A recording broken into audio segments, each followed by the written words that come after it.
고객님 정말 죄송하지만 이 부분은 보장이 어렵습니다. 이 한 문장 매년 여름철만 되면 전화기를 쉴 새 없이 울리게 만들고 수많은 부모님들이 한숨 쉬게 만드는 가장 안타까운 문장입니다. 가입은 분명히 든든한 걸로 남들 다 하는 걸로 부족함 없이 해둔 것 같은데 정작 우리 아이가 아파서 병원비를 결제하고 청구할 때 지급 거절이 든다면 어떠시겠어요? 오늘 준비한 태아보험 가입 설계서 분석 영상을 끝까지 보시면 내 설계 안에서 왜 이런 안타까운 일들이 생기는지, 그 공백을 어떻게 든든하게 대비할 수 있는지, 그 방법에 대해서 자세히 파헤쳐 드리겠습니다. 수많은 상담을 진행하면서 정말 가슴 아픈 케이스를 셀 수 없이 봤어요. 분명 태아 때부터 가입은 되어 있는데 막상 꼭 필요한 순간에 보장이 안 되거나 기대했던 금액보다 훨씬 적게 나오는 경우 말입니다. 가입하실 때 부모님들의 마음은 다 비슷할 거예요. 태아보험은 어차피 비슷하겠지, 담당자님이 알아서 잘 넣어주셨을 거고 이 정도의 보험료면 충분하겠지? 하고 가입을 끝내면 냅다 서랍안 속에 넣어두기 일쑤겠죠? 그런데 이 정도면 충분하겠지라는 막연한 감각이 정작 아이가 태어나고 자라면서 겪게 되는 현실 상황에는 엇박자를 낼 때가 종종 있습니다.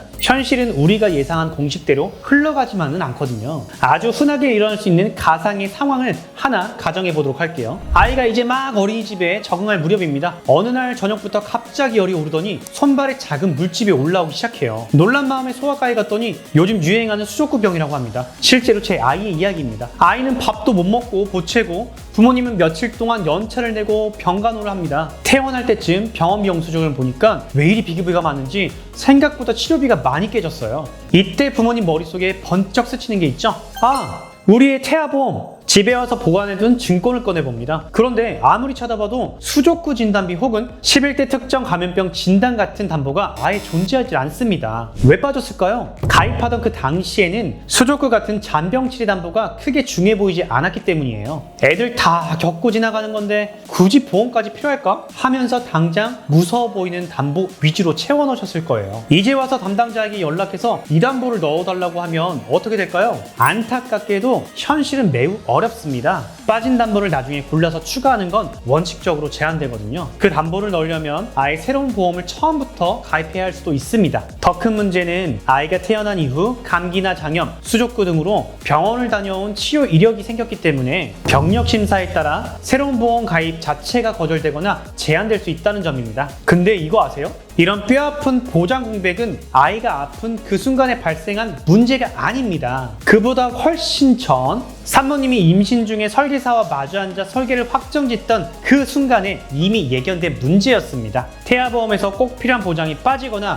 부족해지는 이유, 대표적으로 딱 3가지로 압축할 수 있습니다. 여러분의 설계서가 혹시 이 기준에서 벗어나 있지 않은지 지금 바로 점검해 보셔야 합니다. 첫 번째, 가격 맞추기 함정입니다. 많은 분들이 태아보험은 월 5만 원에 맞춰주세요 식으로 예산의 상한선을 먼저 긋고 시작을 하거든요. 예산의 담보를 무리하게 맞추다 보면 어떤 일이 벌어질까요? 암 진단비나 뇌혈관, 신장질환 진단비처럼 중대질환에 대한 담보는 남게 됩니다. 그리고 예산을 깎기 위해 정작 아이들에게 발생할 수 있는 수족구나 독감, 응급실 내원 진료비 같은 실속 있는 담보들은 지워버리는 경우가 생길 수 있습니다. 두 번째, 완벽주의의 함정입니다. 보험은 한 번 가입하면 보험료를 납입하는 기간 동안 못 건드리는 거 아니야? 라는 오해입니다. 이 생각 때문에 처음 설계할 때 나중에 필요 없을 것 같은 애매한 담보는 아예 처음부터 빼버리고 시작하는 거죠. 하지만 실제 보험의 구조는 다릅니다. 대부분의 담보는 가입하고 나서 필요 없을 때 중간에 삭제하는 건 언제든지 가능합니다. 하지만 없던 특약을 중간에 추가하는 건 불가능할 수 있습니다. 세 번째, 시기관리 미흡의 함정입니다. 태아보험 안에 있는 수백 개의 담보는 필요 시기가 다 다릅니다. 수족구처럼 영리한 시기, 특정 시기에만 집중적으로 필요한 담보를 20년 내내 유지하는 분이 있는가 하면 반대로 암 진단비나 뇌혈관 진단비처럼 길게 가져가면 좋은 담보를 중간에 삭제하시는 분들도 계시죠. 담보마다 가장 효율적으로 유지해야 할 시기, 이 시기가 다르다는 걸 놓치고 계신 겁니다. 자, 이 3가지 함정 한 번이라도 고개가 끄덕여지셨다면 지금 여러분의 설계서는 보장 공백이 있을 수 있습니다. 그럼 도대체 어떻게 설계해야 이런 상황을 피해갈 수 있을까요? 실제로 고객님들께 제안해드리는 든든하게 대비할 수 있는 설계안을 직접 보면서 설명해드려 볼게요. 첫 번째, 가격 맞춘 설계의 문제를 보완한 부분부터 보시죠. 여기 설계서를 보시면 암, 뇌, 심장 관련 중대질환에 대한 진단비는 든든하게 베이스로 깔아두었습니다. 거기에 더해 앞서 말씀드린 수족구 진단비까지 넉넉하게 담았어요. 20만원을 채워 가입하면 한 달에 1,764원, 로타바이러스는 20만원 기준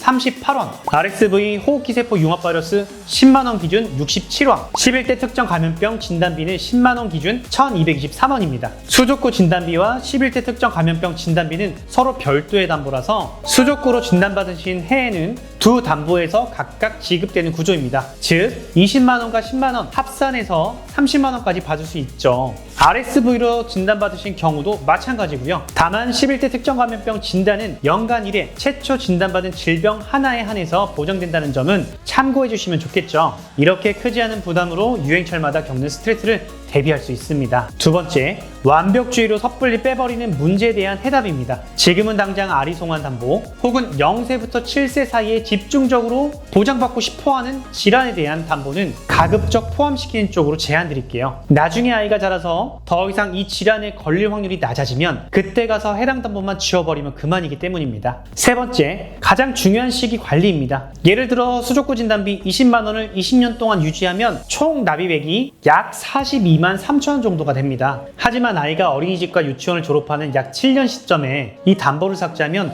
총 14만 8천원 정도로 이 시기를 방어하게 됩니다. 반면 선택적으로 추천드리는 담보이긴 한데요. 독감 치료 담보를 한번 볼까요? 이 담보는 출생 후 월 4,636원으로 수족구보다는 약간 단가가 있습니다. 하지만 독감이라는 것은 영유아 시기에만 걸리는 게 아니죠. 초중고 심지어는 성인이 돼서도 유행을 합니다. 현재 5세대 실손보험은 예전보다 비급여 치료에 대한 본인 부담금이 커진 편입니다. 따라서 독감 치료 담보처럼 장기적으로 활용도가 높은 담보는 길게 유지하는 쪽으로 구성하시는 게 유리할 수 있습니다. 여기에 더해 꼭 챙겨보시길 권해드리는 세 가지 담보를 더 짚어드려 볼게요. 첫 번째, 간병인 사용 일당. 맞벌이 부부라면 눈여겨보셔야 합니다. 아이가 입원했을 때 입원 일당 이외에 도움되는 담보가 있는데요. 부모님이 직장을 쉴 수 없다면 간병인을 써야 하는데 이 비용을 보장해 줍니다. 영유아 시기에 집중적으로 유지하다가 나중에 조절하시면 됩니다. 두 번째, 질병수술비 1호종. 질병수술비 1호종은 크고 작은 수술을 대비하기 위함인데요.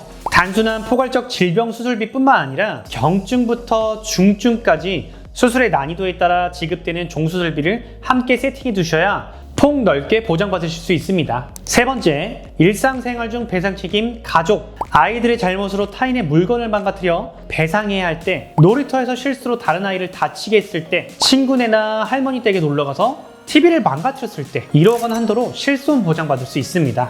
여기에 하나 더, 급배수관이 터져서 아래층에 피해를 준 경우도 이 담보로 보장이 됩니다. 사람이 다친 경우라면 자기부담금이 없지만 급배수관의 파열로 인한 누수 피해는 자기부담금이 50만원, 그 외에 일반적인 물건의 피해는 자기부담금 20만원으로 구분됩니다. 자, 이제 마지막입니다. 태아보험을 제대로 구성하시려면 마지막으로 딱 이 세 가지만 확인하시면 되겠죠? 첫째, 중대 질환만이 아니라 수족구, 독감, 장염 같은 생활 밀착형 감염 보장이 적절히 들어가 있는가? 둘째, 나중에 빼는 건 가능하지만 추가는 어렵다는 점을 명심하고 영유아 시기 담보들을 처음부터 여유 있게 세팅해 두었는가? 셋째, 가입 후 일정 시점마다 어떤 담보를 빼서 보험료를 조정해야 하는지 담보관리 방법을 안내받았는가? 이 세 가지 기준은 부모님들의 청구 사례를 직접 곁에서 지켜보며 정리한 실수하지 않는 가이드라인입니다. 태아보험은 비 올 때 쓰는 우산을 미리 준비하는 것과 비슷해요. 장마철을 대비해서 우산을 챙겨두는 건 조금 귀찮을 수 있습니다. 하지만 정작 비가 쏟아지는 그날 내 손에 우산이 없다면 그때는 감당해야 할 불편함을 이루 말할 수 없겠죠. 태아보험을 알아보고 계신다면 방금 말씀드린 세 가지의 함정 중에 우리 아이 설계서가 해당하는 부분이 없는지 미리 점검해보고 싶지 않으세요? 문자로 태아보험 상담 신청 남겨주세요. 우리 아이의 성장 시기에 맞춘 꼼꼼한 맞춤 설계를 안내해드리겠습니다. 다음 영상에서는 태아보험 설계서에 이름만 거창하고 정작 청구할 일은 거의 없는 담보들을 하나씩 짚어볼게요. 놓치고 싶지 않으시다면 바로 구독과 좋아요 부탁드릴게요. 본 광고는 생명보험 광고 심의 기준을 준수하였으며 유효기간은 심의로부터 1년입니다.